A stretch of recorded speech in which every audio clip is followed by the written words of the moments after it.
If elected, what would you do to increase the revenue of the city of Grand Prairie? And where would you spend the increased revenue to improve the quality of life for residents of the city?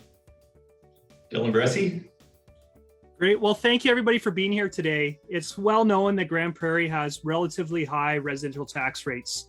However, if you divide how much money the city spends by our residents, we actually spend on average and even a little bit lower than most other Alberta mid-sized cities.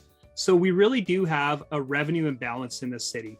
I think that this requires economic development to grow our tax base. But the unpopular opinion that maybe a politician shouldn't be saying is the unfortunate reality is we need to look at increasing revenue sources that other municipalities are using and we aren't, such as a stormwater utility model is something we don't have, but most municipalities with lower tax rates than us do have. So that's a hard conversation that our next council really does have to have. Where are we going to get our revenue from? Okay, thank you, Dylan. And we have another COVID question for you. COVID has divided our community. If elected, what will you do to help reunify people and ensure that we can move forward together as a community?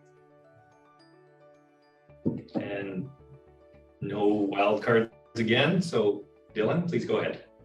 Great. Well, first of all, we need to get COVID under control. It's hard to have a united community if our ICU is absolutely overflowing, and council absolutely has a role to play in that. Second thing I'd say is it's fair to say that I'm the member of council that gets the most heat on social media because I'm most active on social media. And I think I've shown that I'm ready to engage with data, but also respect and civility, even if I'm not getting it myself. I think that's something that our community needs to learn how to do better. In fact, our whole society needs to learn to do better. I also think this is why recreation, culture, neighborhood associations, things to get people out and having positive interactions with each other when safe to do so is so important and more important now than ever before. Thank you, Dylan. This one has gotten a lot of traction given that we're right on the heels of National Truth and Reconciliation Day. The question is, have you read and do you understand Treaty 8? What will you do this year to ensure that the city is doing their part and is advocating to the government appropriately to ensure that the traditional people of this land are thriving? Any wildcard takers on this question? Seeing none, Dylan Bressie, please begin. Great, thank you. Yes, I have read Treaty 8. I've also read the entire Truth and Reconciliation report. And I was proud to be the member of council that brought forward a motion when we were creating our strategic plan to add honoring our Indigenous cultures into it. That being said, I think a lot more action is needed in our community and by the city and council, but the first step is understanding. Something else I've advocated for, and my understanding is it's going to be happening, if not, I'll keep on hammering it, is for early in the term, for our next council with our senior leadership to do a blanket exercise and have a early start to learning about the impact of residential schools and colonialism. So we start having discussions with our Indigenous community about how to further reconciliation here in Grand Prairie. It really is important. Thank you, Dylan.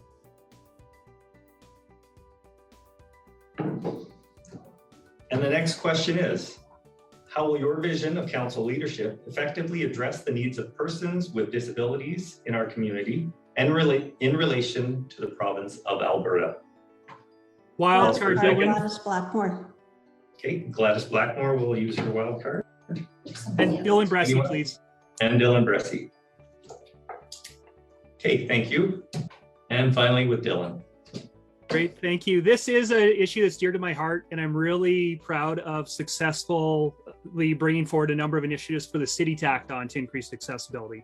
But council isn't just elected to govern the city, we're also elected to be community leaders. So I put a lot of focus through the Accessibility Advisory Committee and inviting leaders to spend a day in a wheelchair to see what it's like.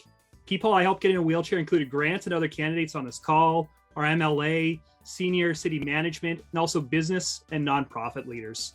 And whether I'm re-elected or not, I'll continue to really focus on encouraging people in our community to walk or wheel the mile in other people's shoes, whether it's accessibility issues, poverty issues, or other struggles, so that we can be a more compassionate, understanding community. Thank you, Dylan. And the question is, what will you do to build intermunicipal relationships and work collaboratively with your municipal neighbors? What is your knowledge regarding current intermunicipal initiatives and projects? And what do you see as opportunities? Dylan Bressie. Well, let's be honest. Every candidate, every election says we need to prioritize this relationship and fix it, and it hasn't been successful in the past. But there's two unique opportunities this next term. One is each council is going to have about a 50% or more turnover, so new voices at the table. And the other is by April, we'll have a provincially mandated cost sharing agreement in place. So talking about money for existing services will be completely off the table for the rest of the term. And hopefully when money's not part of the conversation, we can it's easier to roll up our sleeves and talk about how we can actually work together. This needs to be prioritized. I think opportunities include industrial traction, renewable energy generation like geothermal, and new recreation facilities. So I hope that I get to be a part of this because it truly is important and there's unique opportunities. Thank you, Dylan. Great. Well, thanks for being here tonight. And the thing I want to say about me is what you see is what you get. I'm the only candidate with a published and detailed full platform. I've published a financial campaign disclosure, and I'm also somebody who, as a city councillor, proved that the things I do to campaign, I keep on doing to be in touch with you when I'm on council. As a councillor, I stayed active on social media. I wrote about every major council decision. I hosted community roundtables so that residents could hear not just from me, but also from one another. I had coffee with hundreds of people who had questions, comments, or ideas. And I made sure to get out of my echo chamber by knocking on doors to talk to random, everyday people. So if you want somebody with a proven track record of working hard to be transparent, stay engaged, and hear from you, then please vote for Dylan Bressie. Thank you, Dylan.